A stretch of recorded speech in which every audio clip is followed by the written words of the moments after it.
What's going on, everybody? Coach Jason doing this as a podcast today. Been busy, so I couldn't get on camera, but I figured I wanted to record this and still give you a breakdown of the Haney and Diaz fight. So exciting fight, a pivotal matchup that Haney got the decision on, and just wanted to give you the breakdown of what I saw, my opinions, and what he should do next. So here it is. So the keys to the win for Devin Haney was, for one, distance management. He managed the distance pretty well. Now I'm gonna get to some of the mistakes and improvements that I saw, but let's talk about the keys to the win that actually got him the win.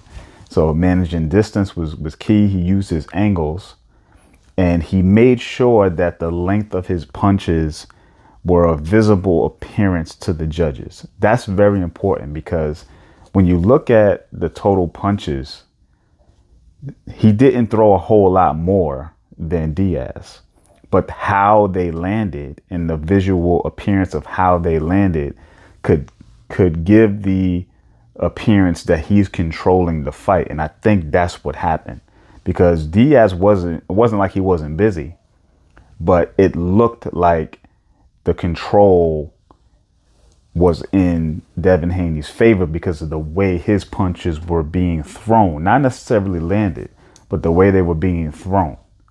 So that is a key thing to consider when you talk about how you judge a fight, because once things are relatively even, what separates the two of them? It's going to be how it looks, because the judges aren't necessarily counting punches.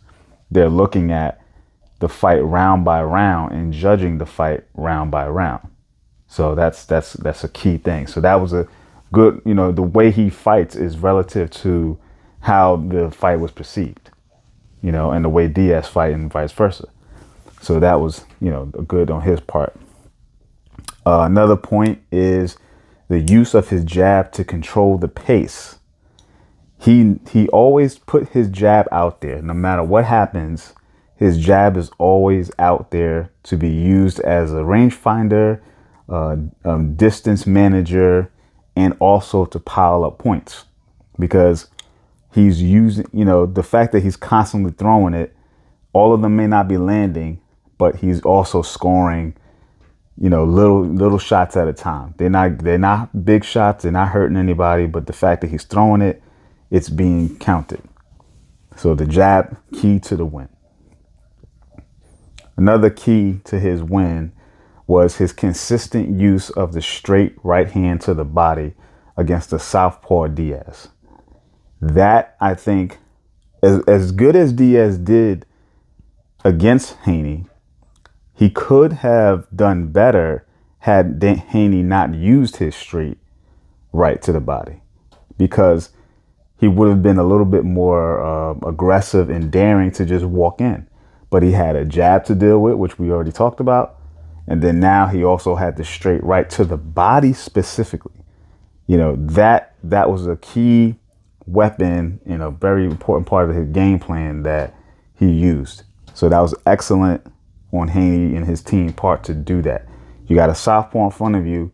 If you want to manage distance and not be in the pocket, in order to get body shots off, the best shot to use as a right-hander fighting a southpaw is to use the straight right hand. So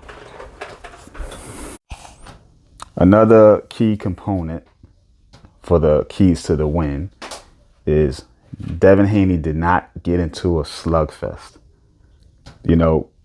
Another part of fighting that people don't think about is all of the pre-fight talk and post-fight talk of past fights. The internet goes crazy for Haney being a guy who is not heavy-handed, doesn't knock people out and all of that stuff.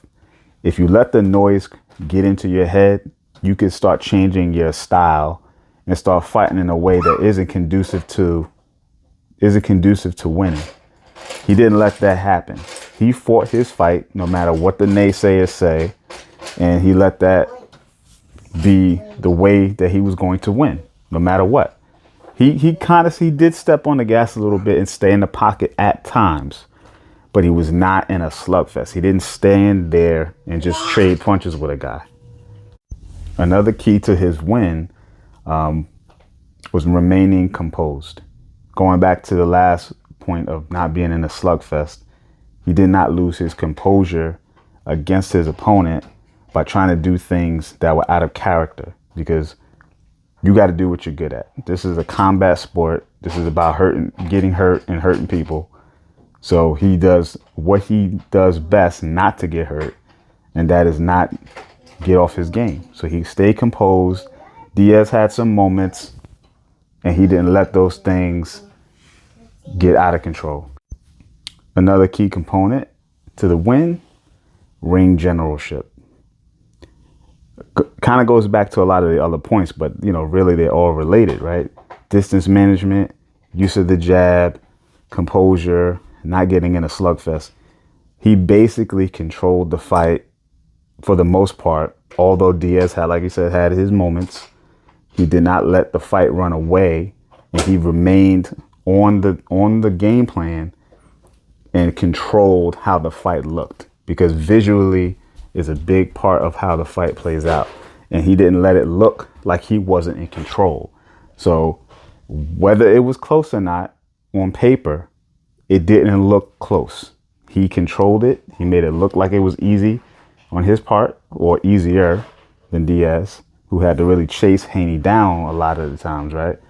And never could really trap him.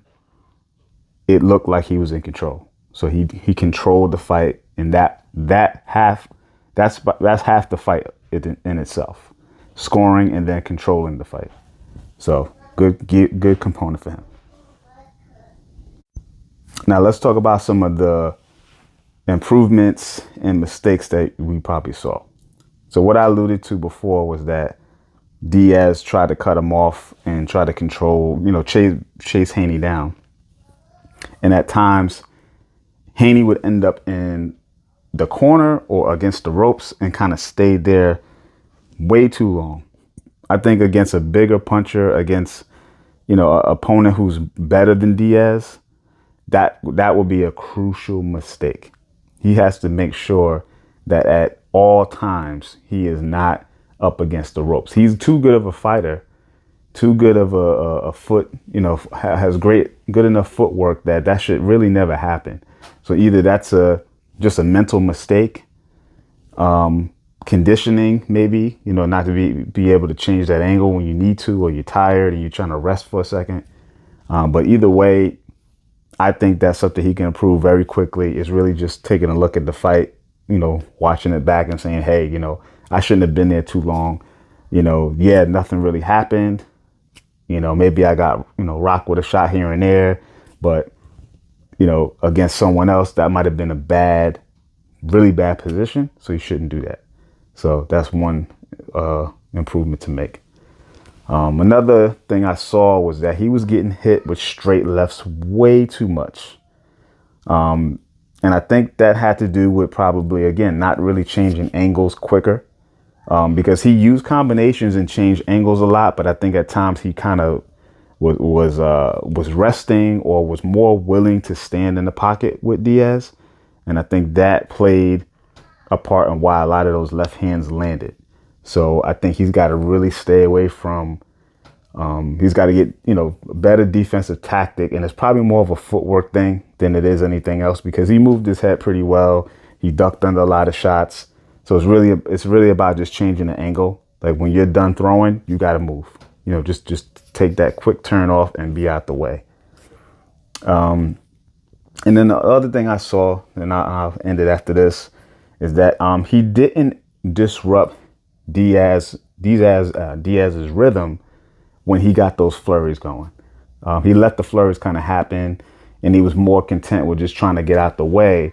And I think fighters got to get in a mindset that when a guy is throwing a few shots, if you're still there, you got to punch in between their punches to break their rhythm, so they don't get comfortable doing that. Because Diaz kind of got momentum over, a little while, maybe after the third or fourth round, because he was able to throw 3 or 4 or 5 and hold them and hit them with 5, 6 shot, the 5 and 6 shot in the clinch before the ref broke him up, because there was no disruption to his rhythm. So I think you just got to disrupt him. Like, that's kind of where counterpunching comes into play. And you got to just disrupt what the guy does. Don't let him just be comfortable with 1, 2, 3, and then 4 or 5s. Like, you got to break that rhythm up. Like, in between that, he's got to eat something. And then that will stop that. So I think that's going to be an interesting thing to fix. And I think, listen, he's a great talented fighter, so he can definitely fix these things, especially if he's going to go on and fight the better competition in the division, like Kambosos, which I hope is the next fight. That is going to be a very compelling fight. Hard to judge at this point because, Kambosos is a very slick, he throws punches, he can hit a little bit, he can take a hit. Is he as good a boxer as Haney? I don't think so. But is he good enough to disrupt what Haney does and make it a hard fight? Absolutely.